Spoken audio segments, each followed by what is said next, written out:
একটি ঘটনা শুনুন। এক লোক সুন্দরী এক নারীকে বিয়ে করলো। সে তাকে খুব ভালোবাসতো। বিয়ের কয়েক বছর পর তার স্ত্রীর ব্রণের সমস্যা দেখা দিল। দাগে দাগে তার পুরো চেহারা একেবারে নষ্ট হয়ে গেল। স্ত্রীর এই সমস্যা দেখা দেওয়ার সময় সে সফরে ছিল, তাই সে জানতে পারেনি। ফিরে আসার সময় রাস্তায় এক দুর্ঘটনা ঘটে। এতে সে তার দৃষ্টিশক্তি হারিয়ে ফেলে। এরপর এরপর তারা উভয়ে একসঙ্গে বসবাস করতে থাকে। এদিকে তার স্ত্রীর ব্রণের সমস্যা দিন দিন আরো প্রকট হতে থাকে।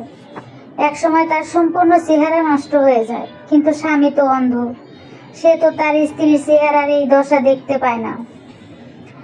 এভাবেই তারা দুজনে দুজনকে ভালোবেসে বছরের পর বছর কাটিয়ে যায়। একদিন তার স্ত্রী মারা যায়। সে তখন তার মৃত্যু শোকে ভীষণ মুচড়ে পড়ে। স্ত্রীকে দাফন করে সে বাড়ির উদ্দেশ্যে রওনা দেয়। এমন সময় পিছন থেকে এক লোক তাকে ডাক দিয়ে বলল, কোথায় যাচ্ছ হে? লোকটি বলল, বাড়িতে। তুমি তো অন্ধ, একা কিভাবে যাবে?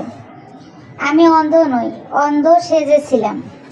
সফর থেকে ফেরার সময় প্রতিমধ্যেই আমি আমার স্ত্রীর সমস্যার কথা জেনেছিলাম, কিন্তু আমি তার মনে কষ্ট দিতে চাইনি।